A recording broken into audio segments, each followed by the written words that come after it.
So guys, Komu here says that breaking frustrated Nigerian senators make a U-turn, insist on mandatory electronic transmission of results after APC denies them tickets. It is no longer a secret that many Nigerian senators are now strongly advocating for the mandatory electronic transmission of results directly from the polling units to the INEC server. Interestingly, these are largely the same lawmakers who only months ago supported the position that electronic transmission results should remain optional rather than compulsory. But now, after APC denied them tickets, all of them are now insisting that it must be compulsory. Like I said, our leaders are all self-centered. They are all after themselves. Nobody is thinking about the better Nigeria.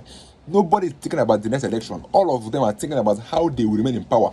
So all of a sudden, all of them are now back, insisting that this should be mandatory, that they should transfer the results from the polling unit straight to the server. This is not now that they are woken up. Like I said, Tinubu government, they know what they're doing. They know what they are doing. Now, talking about the INEC, it was alleged that INEC released or leaked their database to APC. Here I say that the backdoor exposed allegations of APC access to INEC's international database. In case you have not come across this headline or this video, this is the current happening, that someone in APC government have access to the INEC database. That means they have access to everybody's database in Nigeria. They have access to all our private informations in Nigeria. And these are what APCs are planning to use to win the next election. That they have access to INEC's internal database. That is a place where nobody have access to aside the INEC. But now the APC have access to it. Here say that netizens calls for DSS probe as Wike's aide Lere Olayinke hacks INEC portal, shares sensitive voter registration information. He hacked the portal. He shared sensitive voters registration information. Those information that are meant to be hidden, private. This man hacked the INEC chairman at the INEC server and exposed those informations. So how was he able to hack into the INEC server? So people say that INEC was the one that gave him access, because these are still allegations. And here say that INEC portal leak, outrage erupts as APC operatives breach restricted database to track actor Emeka Ike. So why they did it was because they wanted to track somebody. They now hacked into the INEC portal, INEC server, and released an information meant to be secret. And here I say that INEC has handed its database to APC. Are you seeing that we are having different headlines here? It's two allegations, and we are yet to wait for them to come out and debunk this allegation, because if not, this is a very serious one that needs serious action. Here I said again, INEC has handed its database to APC. Dr. Kenon expresses concern after Wike's aide gained access to restricted portal, says Nigeria data no longer safe. That means our data is no longer safe in the hands of INEC, because they can go there and get your personal information and use it to track you, which is very bad and very sad. I keep on reading. Here I say that Abuja, a massive national security and data privacy scandal has hit the INEC after a ruling party operative leaked sensitive password protected voter data from the commission restricted that back end. The security breach was exposed after a prominent pro-APC commentator, Lere, posted a live screenshot from the internal database to mock veteran Nollywood actor Emeka Ike for transferring his continuous voter registration details from Ehimba Mbano, Imo State, to a municipal area in Abuja. So this was the reason why he exposed this man. So how did he get the access to the database of INEC? INEC, how did this person get access to your database to be able to access sensitive and personal information of somebody? That means our data is no longer safe in the hands of INEC. Just watch the video and how Arise News analyze this. Let me get your views in the comment, and please don't forget to air your views there in the comments. I'll be the guys in my name. Please subscribe if you are new here in my channel. Back door is open. In IT, there's something called the back door. It's like for your house now, you get keys, lock everywhere. You still get back door. That back door, you can allow anybody to access it. So the back door of INEC server is open. How APC is entering INEC's secret database. If you don't know anything about database, you feel rush to my Udemy courses. I have courses on databases. SQL, MySQL, Neo4j, MongoDB. I'm an expert in this area. So that's why when I was reading this Tiwewate mock people, I saw this. How manage this guy get access to the back end? The back door is open. How APC is entering INEC's secret database. The lies that INEC is independent has finally been exposed. It did not happen because a whistleblower spoke out or because a big investigation. It happened because APC operatives are now so proud of their power, because they need power to perform any impunity, that they do not even care. They don't send your papa about hiding their tracks. They don't say they don't go do that. Anything. Everybody don't become bandits for this country now. Imagine say bandits carry people, say call your president. It's like a kidnapper kidnap an America, say call Trump. That is the level where this country don't fall to. More continue. To mock out Emeka Ike because he transferred his voter registration from Imo State to Abuja, and APC apologist Larry went online to share screenshots, but he made a big mistake. He did not just share a rumor. He shared clear screenshots taken from inside the secret password protected bank end database of INEC. For an ordinary person, the pictures look like normal registration slips.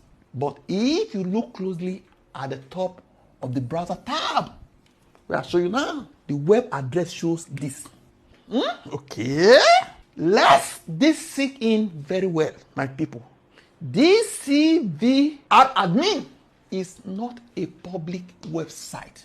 It is not the place where you and I go check our voter cards. It is the highly restricted internal database meant only for INEC ICT officials and data managers. Yet, an APC member has the password. If you know say no get the password to enter inside, see citizen secret tracking number. As you saw, I covered the tracking numbers. Check its private details and look at internal steps. This shows us two scary things. First, it means INEC has completely sold out. They have added over their secret passwords to APC boys so they can spy on citizens' data whenever they want. Second, it means INEC's computer security is totally broken. Their database has an open door where politicians can easily enter to pack, gather, track, and change the data of 90 million Nigerian voters. No wonder. You go here say, we have been waiting for ballot boxes. We have been waiting for voting materials. INEC staff, they don't really come our area. And you go check those people. Like 2023, now people want to support Obi. We have been waiting since morning. They only brought this. They don't bring this one. They brought the one where you don't get battery. Different complaints. Because in those areas, now opposition's areas, because somebody don't know say this is their stronghold, this is their strength, we need to deprive them from voting. This is part of the ringy. Now here the ringy they start from. The earlier you know, the better. As an analyst, I must tell you now here, data they speak. Data they speak language, they speak message. People will get data and they get power, and this is independent, meaning nobody can say anything. We are independent, we are neutral. Is this neutrality?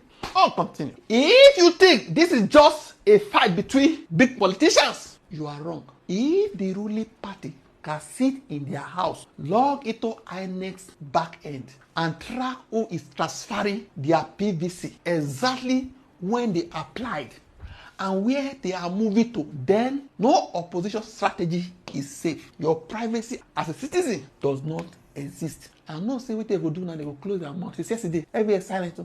INEC no talk. Larry no address this so that the matter will die. Because they don't say Nigerians, now could they forget. Now need to ask questions. So this explains the magic numbers we always see during elections. When a political party has access to the computer back end, they can trace where the voters are moving to, where their opponents get power. Remember, say they able to say immediately your party don't register their members, submit the list to INEC. Abi? If me, I don't register for INEC as a voter, I also register as NDC or ADC member. If you do merger of data or use one particular denominator, you can easily see where this one is. You can group them, you can map everything to know where the opposition gets threat, where they get weakness. Nigerian social media is on fire, and it strikes at the heart of electoral integrity ahead of 2027. It all started when Nollywood actor Emeka Ike announced his intention to contest a House of Representatives seat in Abuja, having transferred his voter registration from Imo State to the FCT in a bid to mock the actor. Wike's media aide, Larry Olayinka, posted screenshots on X revealing Emeka Ike's voter details, including his application number, registration center, voter identification number, and profile picture taken directly from INEC's restricted back-end administrative portal, a database accessible only to INEC officials. The post immediately triggered a firestorm, with Nigerians questioning how a political aide gained access to a highly restricted electoral database containing the private details of over 90 million Nigerian voters. Some Nigerians on social media are now calling on the DSS to launch an immediate investigation. Now, Dr. Bati, as of now, neither INEC nor FCT Minister's office has issued any statement addressing the data breach, and that silence is deafening. Whether this was unauthorized access or something far more deliberate, the damage to public trust in INEC is already done. With 2027 fast approaching and 90 million voter records potentially exposed, Nigeria deserves answers, and it needs them right now. This was a shocking story. Dr. Abati, your thoughts? I think all the people who have expressed concern, their concerns are valid as expressed. To the extent that this is called severeadmin.inec.org, and we're told that it is a restricted portal, open only to INEC officials, passworded. If you don't have password, you cannot get there. In other words, it's not a public website, like, say, the IREF portal, where you can go and check details about what is loaded by INEC. So if this is a restricted, confidential, back end, then, of course, it means that the secret database of INEC is open to the public, to unauthorized persons. Because what is the name of the boy again? Larry Olayinka. The man. Larry, okay. Whatever. Larry Olayinka. He's not an INEC official, to the best of our knowledge. We do not think that, being a PA, to the FCT minister, gives him the authority to be able to egress in and out of INEC secret database. So for that reason, I think those who are calling for an investigation, they are very right. And we ought to know the outcome of that investigation. And if that secret database of INEC is now open, it should be open to all of us. What? So that if we want to, no. Some people cannot have privilege. So we should all rig elections. No. What are we? What do we need? If they want to make it public, they can make it public. Otherwise, it will be a breach also of privacy. Yes. Of the persons involved, and it will even be an offence under the Cybercrime Act. We have a law, Nigeria Data Protection Law. We have the Cybercrime Act. People cannot gain privileged access to what is supposed to be the back end of INEC. It means INEC's back end is open to everybody.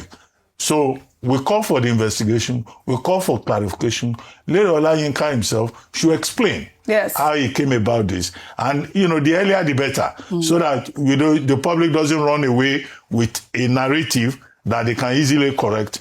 Because it will then further raise questions about INEC. When we complained about Amudi Dictator's Twitter handle, till today, INEC just released a report. Did they give us an independent? Did IMUPIT subject and INEC subject themselves to independent forensic? No, they are not going to do anything. OGEC, these people don't rate us. They've called us stupid to our face. They are not going to submit anything. INEC is not going to do anything tangible. They will just release one year report. What they will do is that they will write the report. There's not going to be independent auditor. They will write the report and say, this is what we saw. There's nothing was breached. That's what's going to end it. And they will submit it and they will keep quiet and they will not talk anything again. They don't care. These people, we know them. Serious. We know them. The election is already gangbana. Personal data. Right now, we are calling on, of course, INEC at this moment, and we're calling on the minister's aide to respond to these allegations. Hello, Nigerians. Early this morning, it came to my attention that some low-level members of the APC apparently have backdoor access to the INEC server, such that one of them had the temerity and the audacity to display confidential voter data that was only available on the back end of the INEC server on X. Now, all that this does is it confirms the doubts that every single person that has opposed the appointment of Professor Joash Amopiton as the chairman of INEC, it simply confirmed them to be correct, because Professor Jega did not try anything like this. As partisan as Mahmoud Yakubu was, he did not dare to give backdoor access to voters' data to members of the APC, to which he was clearly sympathetic. For us to get to the point now where we're seeing APC members displaying openly and, egregiously displaying private voter data in public, simply confirms to us that there is a certain degree of recklessness in the ruling party, and there's a certain degree of what can you do in the heart of the current chairman of INEC. And this makes his position completely untenable. He has to resign. Professor Joash Amopiton, if you have any shred of honor left in you, now is the time to put it on display by resigning your clearly untenable position as the chairman of INEC. Nigerians can no longer trust that you will, given your open fraternization with senior members of the APC and junior members of the APC, Nigerians can no longer trust that you can deliver a free, fair, and credible election in 2027. So do the honorable thing, please, and resign. Now, once he's gone, once that is settled, a new chairman has to be appointed. President Bola Ahmed Tinubu has shown that he cannot be trusted with such a sensitive position. He should not be allowed to appoint a new INEC chairman. Any chairman appointed by Bola Tinubu is suspect. So the only recourse that we have is that a chairman must be appointed by an independent body. After a conversation with an Egmo of mine this morning, I've come to the conclusion that probably the best thing to do would be to follow his suggestion, which is that the Council of State, comprising Chief Olusegun Obasanjo, Dr.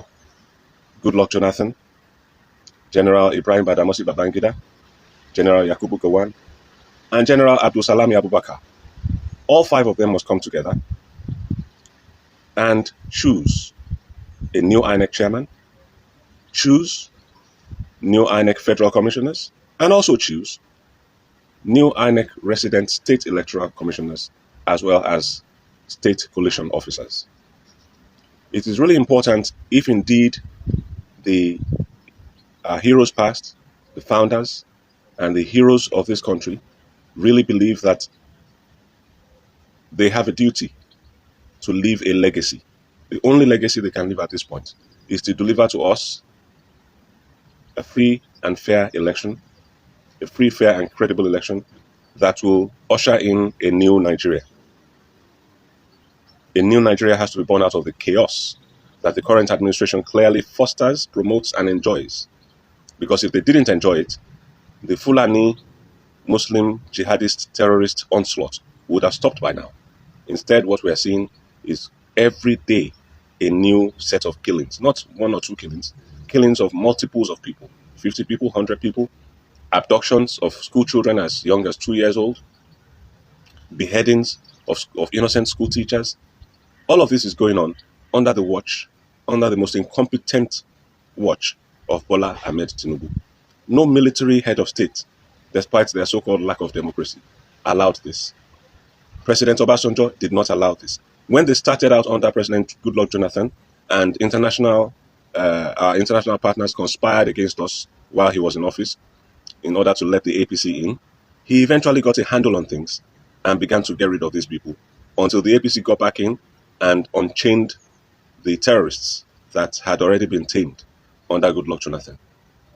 Very, very important. I'm making this appeal to the former presidents and heads of states of this country. President Olusegun Obasanjo, General Ibrahim Badamasi Babangida, General Abdulsalami Abubakar, President Goodluck Jonathan, and General Yakubu Gowon. You all have a duty to ensure that there is indeed a future left for generations to come, so that your names will be forever cherished in the history of Nigeria. Those whose names will live in ignominy know themselves. We cannot allow them to drag the country down with them. The time has come to stand up. Once again, you have stood up before in the past, and you have done well, each of you in your own ways, but it is time to come out and do it again.